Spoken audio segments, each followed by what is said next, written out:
Nem tantas. Boa tarde, gente. Que Jesus nos abençoe. Trago o abraço lá do Caminho da Luz, como eu sempre faço, né? Quando eu estou em outra casa. Venho, inclusive, com a camiseta da casa, porque a gente representa o centro que a gente trabalha há quase 50 anos. Olha, calcula a minha idade agora, né? Então, eu trago o abraço do Caminho da Luz. Estou muito feliz de estar aqui com vocês. Mandei afastada das palestras. Senti muita falta. Estou tentando retornar. As terças-feiras são ocupadas com clínicas em São Paulo, que meu marido perdeu a perna, então ele está se adaptando com próteses. Então, é um trabalho árduo e que precisa alguém junto. E geralmente às terças-feiras, mas agora ele se adaptou, já está mais independente, então eu também já posso continuar minhas tarefas, né? Mas sempre vigilante, que nunca mais é a mesma coisa, né? Sempre vigilante.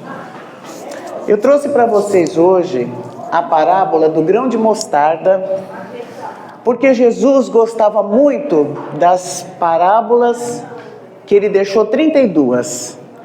E ele tinha um carinho especial aos agricultores. E ele falou essa parábola do grão de mostarda no momento em que ele ouviu chegar até ele a seguinte conversa: como que um espírito que as profecias anunciaram, como que um espírito tão iluminado, como que esse espírito todo amor e bondade, que é o Messias anunciado, o mundo continua ainda em guerra, o mundo continua em desunião, naquela época, né? Ainda continua, mas essa conversa é daquela época.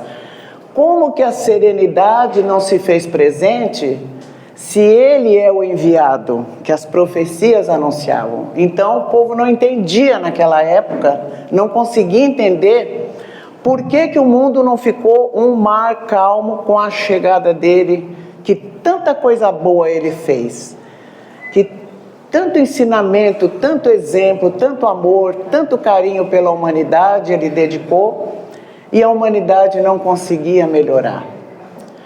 E depois que ele morreu, continuou até hoje, que a gente escuta em muitas casas espíritas, espíritos dizendo o seguinte: como que ele se deixou morrer, se ele era o Messias?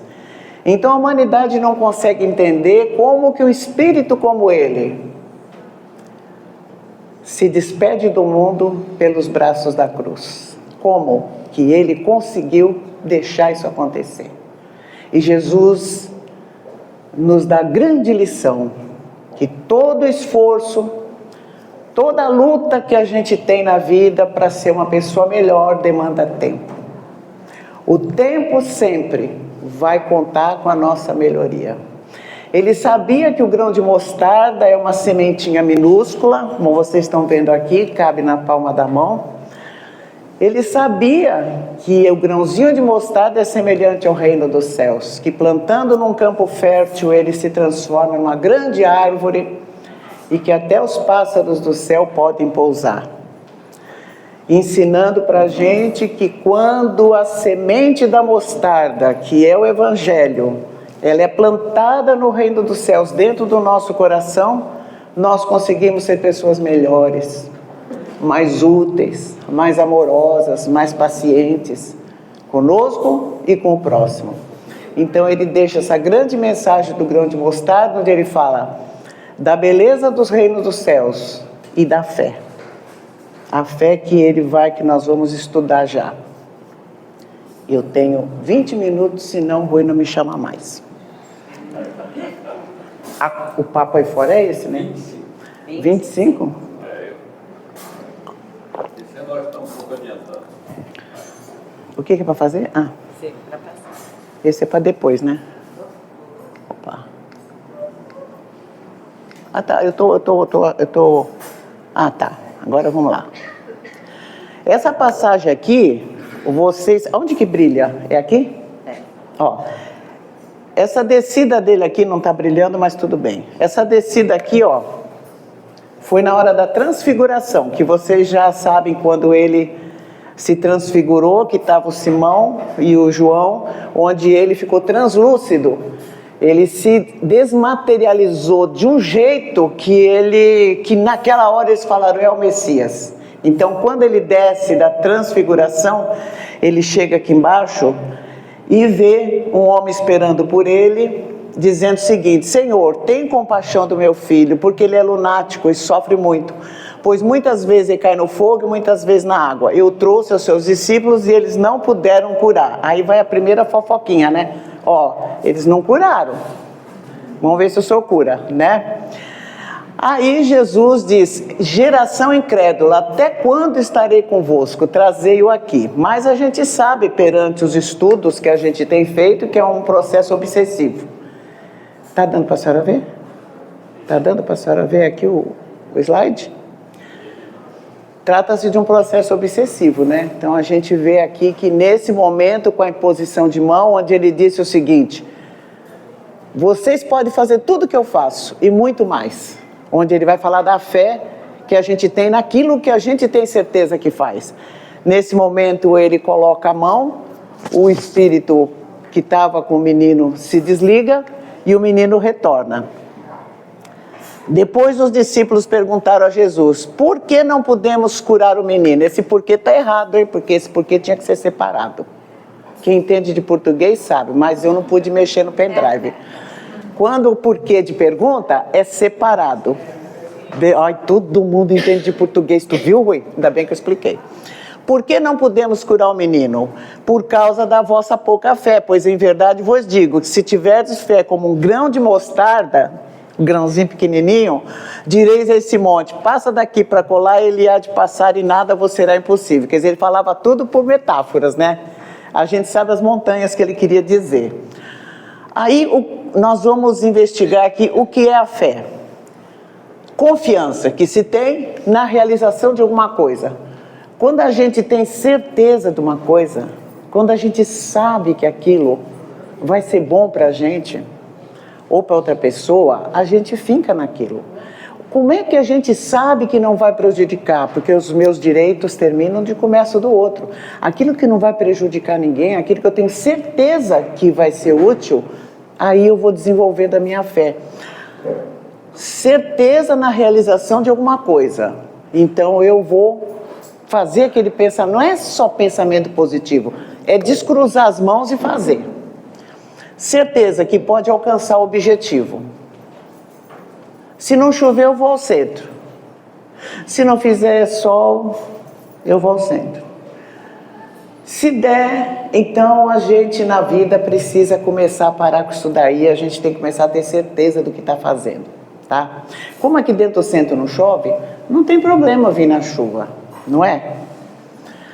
Lucidez para escolher os melhores caminhos, é o que a gente falou dos dois anteriores. Tem que ter lucidez também. Não adianta eu sair 3 horas da manhã sozinha, num lugar ermo, no meio da rua, e na certeza que não vai acontecer nada. Isso é falta de lucidez. A gente tem que tomar cuidado com as coisas. Se uma pessoa é diagnosticada com uma esteatose grave, grau 3, o que ela tem que fazer, que o médico manda? Tira o doce, porque isso é perigoso para o fígado. Então eu tenho certeza que eu vou escolher o melhor caminho por enquanto. Nada de doce até o fígado ficar feliz de novo. É só um exemplo isso aí. Mas na área médica a gente vê muito isso. Quando a gente é proibido de determinada coisa por enquanto, a gente tem que escolher o melhor caminho. O templo da alma é importante. Eu preciso cuidar desse templo da alma para trabalhar. Porque a terra não é jardim de infância. A terra é um local de trabalho. A gente não veio para ser servido, a gente veio para servir. E para isso a gente tem que ter maturidade e lucidez.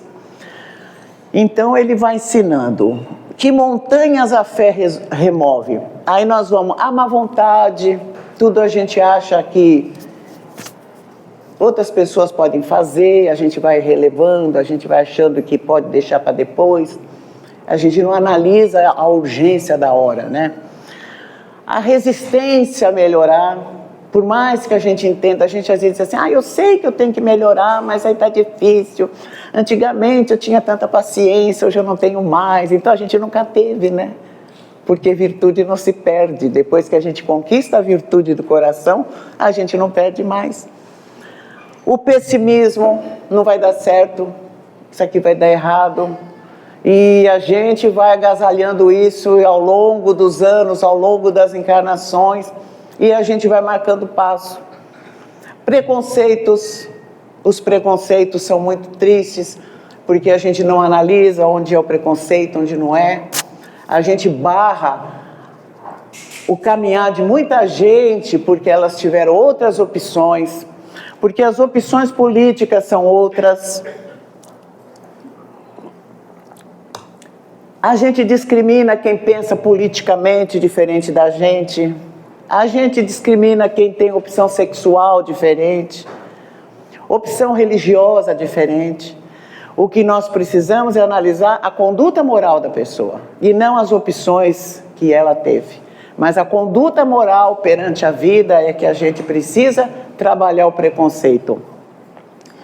O egoísmo de querer que eu sou melhor, fazer a disputa, achar que eu sou melhor que os outros, essa comparação de não admitir que ninguém dê conselho para a gente, porque a gente sempre acha que a gente é que está certo, sem uma autoanálise daquilo que a gente precisa aprender. O orgulho de achar que o orgulho das raças, nunca os meus filhos têm problema, têm defeito, minha família, meu sangue, meu isso, meu aquilo. E nós precisamos entender que somos homens do mundo, que nossos filhos são espíritos, nossos cônjuges são espíritos e não nos pertencem. Então nós temos aquele orgulho de achar que só o que é nosso que presta. E nós temos que ver que nós prestamos sim, mas os outros também. Cada um tem o seu lado bom e o seu lado negativo. Os interesses materiais, onde a gente coloca a vida material acima dos interesses espirituais, sendo que, para que a gente tenha sucesso na matéria, até para administrar uma riqueza de dinheiro, até para ser rico a gente tem que ter um lado moral. Porque se a gente não tiver um lado moral, a gente não vai saber usar o dinheiro. Então, dinheiro, casa, navio, iate, carro, tudo Deus colocou para a gente e falou, sirvam-se. Mas o que prevalece para administrar isso tudo é a vida espiritual. Senão a gente não sabe administrar, a gente perde tudo. Então, toda a riqueza do mundo, todos os valores materiais foram para nós, mas a vida espiritual é que vai determinar o que nós vamos fazer de tudo isso. Beleza? Tá difícil? Não. Estou de olho no horário, fica tranquilo. Fanatismo, o que é fanatismo? É a gente se dedicar àquele negócio sem entender o que é. Por exemplo, às vezes o marido ou a mulher diz assim, vai para o centro de novo? Deixa de ser fanático. O que é o fanatismo? É eu ir todo dia para o centro, mas não entender por que eu venho. Eu venho por quê? Por que você vem para o centro todo dia, Rui? Porque eu vou. Tá? Mas pergunta exatamente. Então, fanatismo religioso, a gente não entender por que está fazendo tal coisa.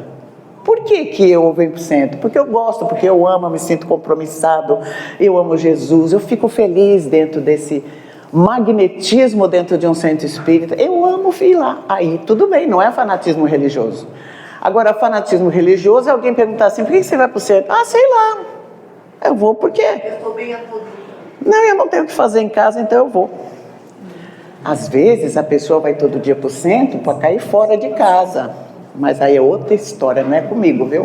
Isso não é comigo, tá bom? Mas fanatismo é toda vez que você se dedica a uma coisa sem entender por que está se dedicando. Analisemos bem isso. E as dificuldades diversas, esses mimimi, esses melindre, essas coisinhas do dia a dia, se ofende por qualquer coisa, não quero mais, não vou mais, porque não gostei do jeito que me olhou, e vai atravancando a encarnação com esses mimimi, se ofender por qualquer coisa. Então a gente tem que ir perdendo esse ranço que a gente tem, de achar que a gente precisa de um tapete vermelho. Para andar bem na vida eu preciso de um tapete vermelho, porque se eu não tiver um tapete vermelho para eu andar, eu não ando. Sendo que para Jesus nós temos que andar apesar de tudo, Seja como for, nós temos que caminhar, porque nós estamos aqui por Ele, não é?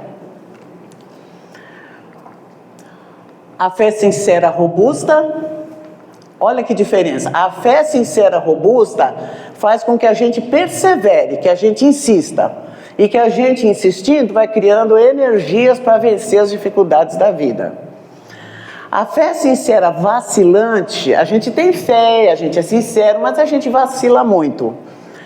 Sente fraqueza, usa a violência denota fraqueza. Toda vez que uma pessoa começa com um gesto violento para defender um assunto, está se notando que ela está vacilando. Porque quem tem certeza não fica violento. Agora, é pecado? Não é, desde que a gente entenda que a gente está com esse problema. Não é pecado eu ficar violenta porque eu estou defendendo a doutrina espírita.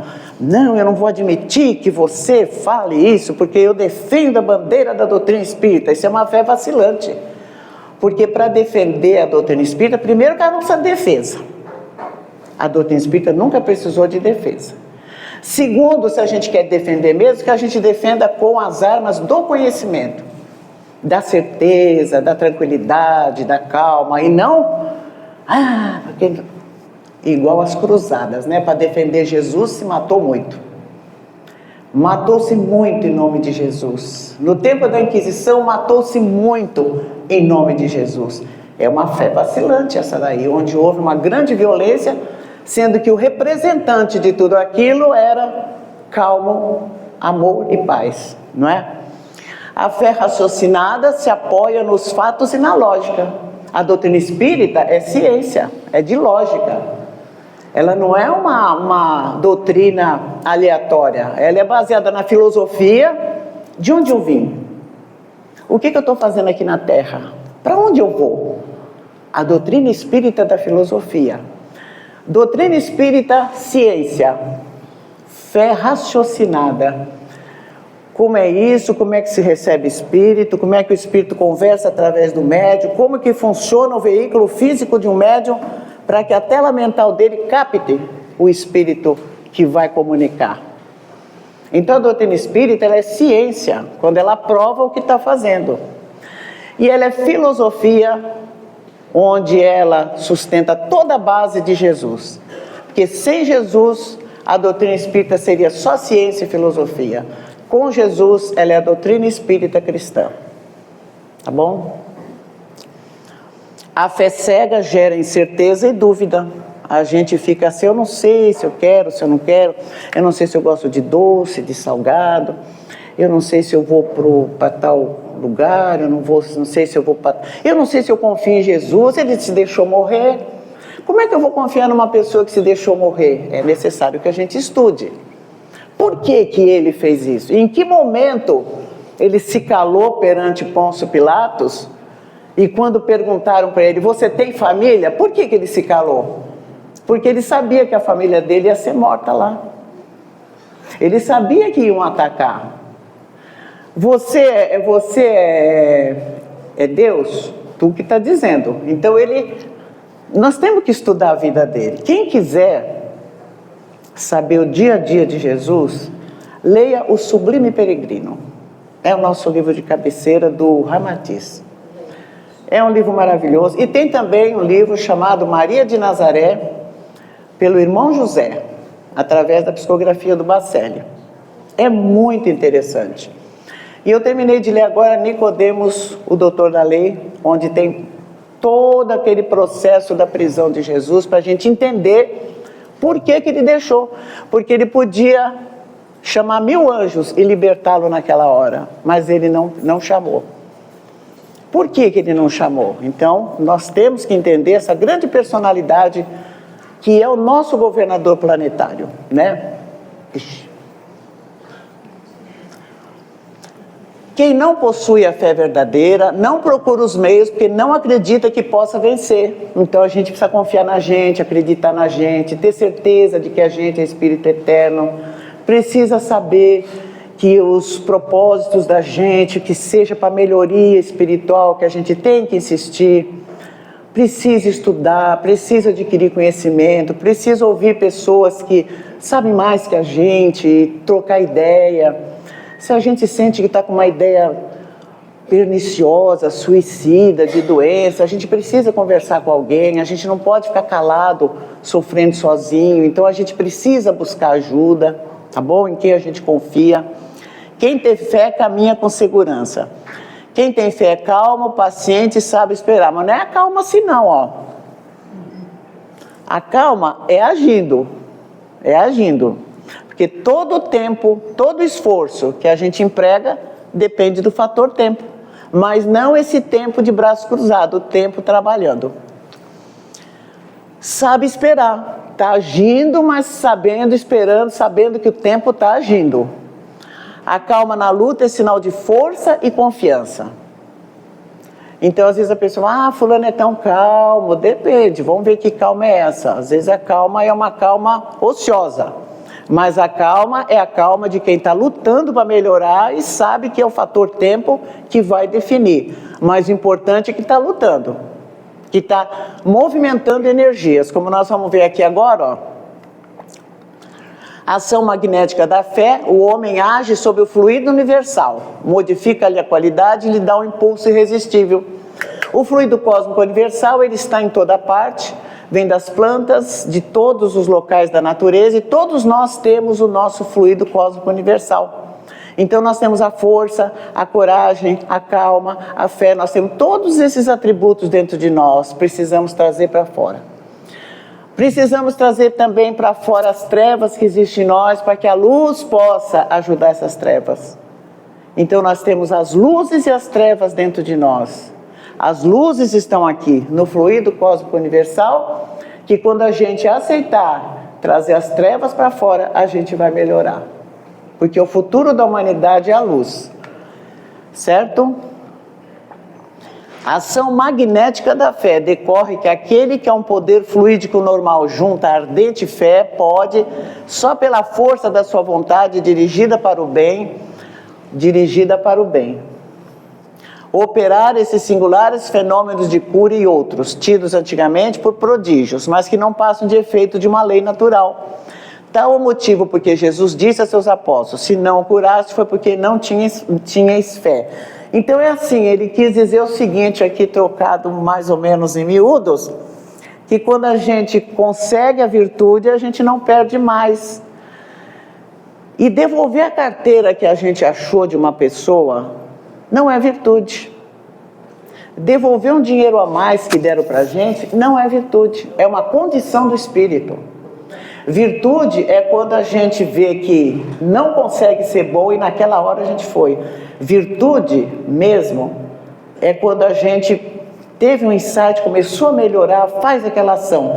Agora, devolver um dinheiro a mais, ter uma conduta moral, não é virtude, é uma condição do espírito que não se perde mais. A gente pode achar o que for, pode ver o que for, dentro da família, fora da família, na rua, na casa, em qualquer lugar que a gente tiver, a conduta moral está aqui dentro e nos acompanha.